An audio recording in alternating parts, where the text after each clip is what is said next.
शहर के कोने में बसा एक पुराना मोहल्ला था, जहां छोटे छोटे घरों के बीच एक पुराना पीपल का पेड़ खड़ा था, अपनी जगह पर शांत, अडिग और हरा भरा। इसी मोहल्ले के एक छोटे से मकान में एक 10 साल का लड़का आरव अपनी माँ के साथ रहता था। आरव का जीवन बहुत ही साधारण था, लेकिन कुछ समय पहले उसकी दुनिया पूरी तरह बदल गई थी। उसके पिता एक दुर्घटना में चल बसे थे। वे उसके हीरो थे, जो हर सवाल का जवाब जानते थे, हर डर को मिटा देते थे और रात को सोने से पहले आरव की पसंदीदा कहानियां सुनाते थे। लेकिन अब सब कुछ बदल गया था। अब न कहानियां थीं, न वो मुस्कान और न ही वह मजबूत कंधा जिस पर वह सिर रखकर सोता था। आरव धीरे धीरे अंदर से टूटता जा रहा था। बात नहीं करता था, न ही स्कूल में किसी से मिलता था। माँ उसे समझाने की बहुत कोशिश करती, लेकिन उसके मन की दीवारें इतनी ऊंची हो गई थीं कि कोई भी आवाज उन तक नहीं पहुंचती।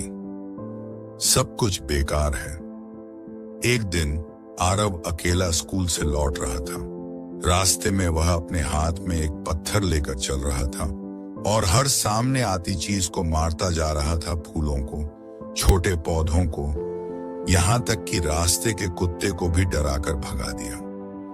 उसके चेहरे पर एक गुस्से और उदासी का अजीब मिश्रण था। तभी उसकी नजर एक पुराने, विशाल और हरे भरे पीपल के पेड़ पर पड़ी। यह वही पेड़ था जिसके नीचे उसके पापा अक्सर उसे बैठाकर कहानी सुनाया करते थे। लेकिन आज आरव उस पेड़ को भी घूरने लगा, मानो उसे भी दोष दे रहा हो। सब कुछ बेकार है, सब झूठ है। पापा क्यों चले गए? उसने गुस्से में कहा। उसी पल एक नरम हवा चली, जैसे पेड़ की शाखाएं हिल रही हों और पत्तियां फुसफुसा रही हों। मैं अब भी यही हूं। अचानक आरव को ऐसा लगा जैसे किसी ने उसके दिल को छुआ हो। वह वहीं बैठ गया, पेड़ के नीचे, और रोने लगा। उसके आंसू जमीन पर गिरते गए और तभी उसने एक धीमी आवाज सुनी। कोई बात कर रहा था, लेकिन आसपास कोई नहीं था। तुम बहुत दुखी हो आरव? आरव ने चौंक कर चारों ओर देखा, फिर पेड़ की ओर देखा। क्या तुमने मुझसे बात की? उसने डरते हुए पूछा। हाँ, मैं वही पेड़ हूं जिसके नीचे तुम्हारे पापा तुम्हें कहानी सुनाते थे। पेड़ की आवाज को जैसे आरव ने महसूस किया। तुम्हें क्या पता है मेरे दुख का? आरव ने नाराजगी से कहा। पेड़ की आवाज फिर आई। मैं हर दिन देखता हूं तुम्हें। मैं जानता हूं कि तुम कितनी बार यहां आकर चुपचाप बैठे हो। मैं जानता हूं तुम्हारा मन कितना भारी है, लेकिन क्या तुमने कभी सोचा कि मैं हर मौसम में हरा क्यों रहता हूं? आरव ने हैरानी से पेड़ की शाखाओं की ओर देखा। सर्दी हो या गर्मी, बारिश हो या धूप, वह पेड़ कभी सूखा नहीं दिखा। मैं हर मौसम को स्वीकार करता हूं, चाहे तूफान हो या सूखा। मैं जानता हूं कि हर मुश्किल समय के बाद एक अच्छा समय जरूर आता है। आरव ने कुछ नहीं कहा, बस सुनता रहा। तुम्हारे जीवन में दुख आया है, लेकिन यही तो समय है जब तुम्हें अपनी जड़ें मजबूत करनी है। जैसे मैं करता हूं। मेरे पत्ते गिरते हैं, शाखाएं टूटती हैं, लेकिन मैं फिर भी खड़ा रहता हूं उम्मीद के साथ। उस दिन आरव चुपचाप घर गया। उसने पहली बार अपनी माँ से बिना कहे पानी पिया और स्कूल का बैग खुद रखा। उसकी माँ ने यह परिवर्तन देखा, पर कुछ नहीं कहा। बस उसकी आंखों में आंसू थे, राहत के आंसू। अगले दिन आरव फिर उसी पेड़ के नीचे गया। मैंने सोचा शायद मैं भी बदल सकता हूं, उसने पेड़ से कहा। बिल्कुल, पेड़ ने कहा, पर यह आसान नहीं होगा। तुम्हें अपने मन के नकारात्मक विचारों को पहचानना होगा और उनसे लड़ना होगा। कैसे? आरव ने पूछा। हर बार जब कोई नकारात्मक विचार आए तो खुद से पूछो, क्या यह सच है? क्या यह हमेशा के लिए है? क्या मैं इसे बदल सकता हूं? आरव ने सिर हिलाया।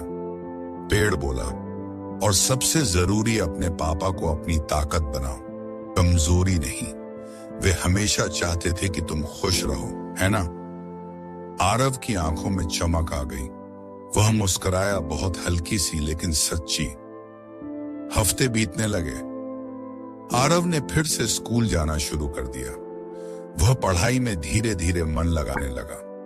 जब भी वह थक जाता या निराश हो जाता, वह उस पेड़ के नीचे चला जाता। पेड़ अब उसका गुरु बन चुका था, उसका सबसे अच्छा दोस्त। कभी कभी वह अपनी डायरी में उन बातों को लिखता जो पेड़ ने उसे सिखाई थी, जैसे हर तूफान के बाद इंद्रधनुष आता है, हर गिरा हुआ पत्ता नए जीवन की शुरुआत है। दुख स्थायी नहीं होता, लेकिन हमारी सोच उसे स्थायी बना देती है। 1 साल बीत गया। आरव अब पहले जैसा नहीं रहा। वह समझदार हो गया था, अपनी उम्र से कहीं ज्यादा। उसके स्कूल के शिक्षक भी हैरान थे कि यह बच्चा कैसे इतना बदल गया। मां ने भी राहत की सांस ली। फिर एक दिन स्कूल में एक भाषण प्रतियोगिता हुई। विषय था आशावाद, जीवन का सच्चा साथी। आरव मंच पर गया और बिना कुछ पढ़े उसने बोलना शुरू किया। मैंने अपना पिता खोया और उसके साथ अपना विश्वास भी। पर फिर एक दिन मैंने एक हरा भरा पेड़ देखा जो सर्दी गर्मी सब सहता था, पर फिर भी मुस्कुराता था। उस पेड़ ने मुझे सिखाया कि जीवन रुकता नहीं, और अगर हम चाहें अपने सबसे बड़े दुख को भी अपनी सबसे बड़ी ताकत बना सकते हैं। सारा हॉल तालियों से गूंज उठा। आज भी वह पेड़ वहीं खड़ा है, पहले जैसा हरा भरा। और आरव, वह अब एक युवा लेखक बन चुका है जो बच्चों को सिखाता है कि कैसे कठिनाइयों से बाहर निकलना है। उसकी पहली किताब का नाम है हरियाली की सीख, जो एक ऐसे पेड़ की कहानी है जिसने एक टूटे हुए बच्चे को फिर से जीना सिखाया। इस कहानी से हमें यह सीख मिलती है कि नकारात्मकता कोई स्थायी स्थिति नहीं होती। आशा और सकारात्मक सोच से हम किसी भी अंधेरे को पार कर सकते हैं। जीवन के दुख भी हमारे सबसे बड़े शिक्षक हो सकते हैं, बस हमें सुनना आना चाहिए।